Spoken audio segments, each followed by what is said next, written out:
it's me, Anya, and welcome back to Cozy Room Podcast. Hey guys, it's Artie. Welcome back to Cozy Room. Womb, girl. Woo, girl.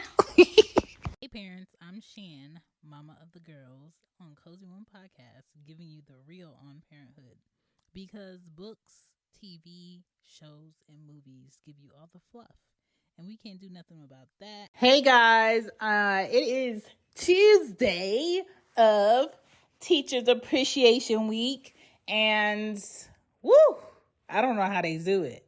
We don't have, 14 kids in our house. We don't have 22 kids in our house, but they deal with 14 kids per week and 22 kids each day per week, okay? And I don't know how they do it. I really don't feel like teachers get the appreciation they need. I really don't feel like they get paid enough to do what they do, but I do appreciate them. And teachers do make a big difference because they have 7.5 full hours with your kids in a classroom, on the playground, at lunch, trying to make sure they get everyone every day in the room and give them what they need in order to be better for the next day. They provide your child with key instructions and they foster basics for your child's age, but they cannot teach your child alone. You need to be your child's first teacher at home. They need to have books at home that they can work in outside of their homework sheets that they get at home. You need to be reading with your kids. You need to be allowing your kids to read to you. Please limit the video games throughout the week so they can focus. Please allow them to eat healthy, veggies, things with vitamins, fruits, yogurt. Please check their behavior. Are they getting too much sugar? Can you go ahead and change their diet? Are you giving your children too much juice and sugar drinks? Can you kind of minimize it to water? Just making sure your child is prepared for the class, making sure their clothes are comfortable and clean, making sure they have shoes that are tied and comfortable and they fit right, because a lot of things can throw your kids off in a classroom. Maybe they don't feel good about themselves because of how they look. Maybe their hair is embarrassing to them. Maybe their confidence is low. And it's hard for teachers to have to focus on each individual child lacking these basics that they should get at home. So please check in with your child. If there's family issues where there's a death in the family, please give the teacher a heads up. Maybe that's why the child's behavior one week was kind of off, or their attention was kind of off.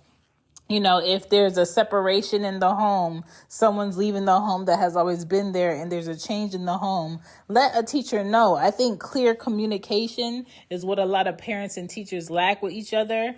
I like the app Class Dojo because I can text the girls' teachers at any time. I can email them at any time. I can log in and see how they're doing with their grades on the portal at any time. You shouldn't be trying to figure out who your child's teacher is when there's an issue. You should already know who your child's teacher is. You should already be prepared for who your child's teacher is and just be ready to go ahead and have a discussion, have a conversation. There's so many things that we can do to prepare our children for the classroom so teachers have an easier time, because they are under a lot of stress from administrators, from the school board. And a lot of times teachers don't have help from the state in order to get supplies in the classroom. A lot of times teachers have to come out of pocket for their school supplies and their class supplies. And a way that parents can help teachers is by donating. I know a lot of times Ari's teacher will send home a newsletter saying, they need tissues or they need class snacks. If you can donate anything, go ahead and do X, Y, and Z. When I can, I do. But as a mother that is in a home by myself, and I really don't have a husband to help me, have more I kind of have to do what I can. But if you are in a 2-parent home and your family is well off and comfortable, please donate snacks to the classroom, water to the classroom. Try to minimize if it's peanut butter, because a lot of kids have allergies to peanut butter and nuts. But just donate to the classroom tissues, cleaning wipes. Kids are trifling and nasty sometimes. They pick their nose, they come in with dirt. Anything that will help. The average teacher's salary in Georgia, because that's where I live, is between $45K and $54K. Personally, I don't feel like that's enough. I feel like the basis of what they should be paid is like $70K and up, because they are teaching the future. They are, building up the minds who are going to take care of us in old age. And so if we don't make sure that they're good for the work that they've put in with our children, who's going to do it? Who is going to do it? So I feel like they need to be paid more. I already had an episode on that. Qualities of a great teacher, in my opinion, is a teacher with a great attitude, a teacher that's an active listener, a teacher with great patience.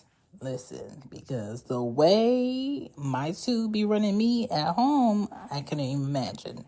A teacher that has great empathy, okay? Because different personalities in the classroom, woo-wee, okay? A teacher that's dedicated, wants to be dedicated, wakes up every day trying to conquer everyone in the classroom for the better. Okay, everyone in the classroom does not learn on the same level, but at the same time, they deserve the attention and the quality care of getting a lesson. Okay, so the ways that we can help teachers is we can go ahead and facilitate discipline at home so they know how to act in the classroom. So the teacher can teach and other children can learn. We can, again, donate supplies and snacks, markers, crayons, school boxes, wipes, whatever you can, tissues, okay? Teach your child at home also. Don't just rely on the teacher to do all the work. If your child is struggling in writing or identifying their letters and numbers, do it at home. If your child is struggling in reading, do it at home. If your child is struggling in math, do it at home. If your child is struggling in comprehension, do it at home. Stop completely crutching on teachers in the classroom. It's not easy, okay? Check in with the teachers, okay? If you have to email, if you have to text, if you have to call once a week, check in with the teachers. I know you have a lot going on as a parent, but they have a lot going on too. And encourage your children at home so they can be better in the classroom. And lastly, but never least, check on your kids' work and let your teachers know that you appreciate them. This week, I'm sending out self-care things. I'm sending out candy, and I'm sending out cards that I hand wrote to let each teacher know, like, thank you for working with Anya. Thank you for working with Ari. I know she can be a handful, but I appreciate you and I see the change in their work. Period. Okay? Appreciate the teachers that day in and day out teach your children, because a lot of how 30-year-olds, 40-year-olds remember themselves as kids are in that classroom. I remember my 3rd grade teacher, Miss Kelly. I remember Miss Chrissy. I remember my gym teacher, Mr. White. I remember my 6th grade teacher, Miss Thomas. And I remember how they treated me. And I remember how they made me feel. Okay? So be in communication with your child's teacher, because that can shape who they become. Thank you for listening to Cozy Womb Podcast. And to all the teachers, I appreciate you. Y'all don't get paid enough. And I understand. Peace.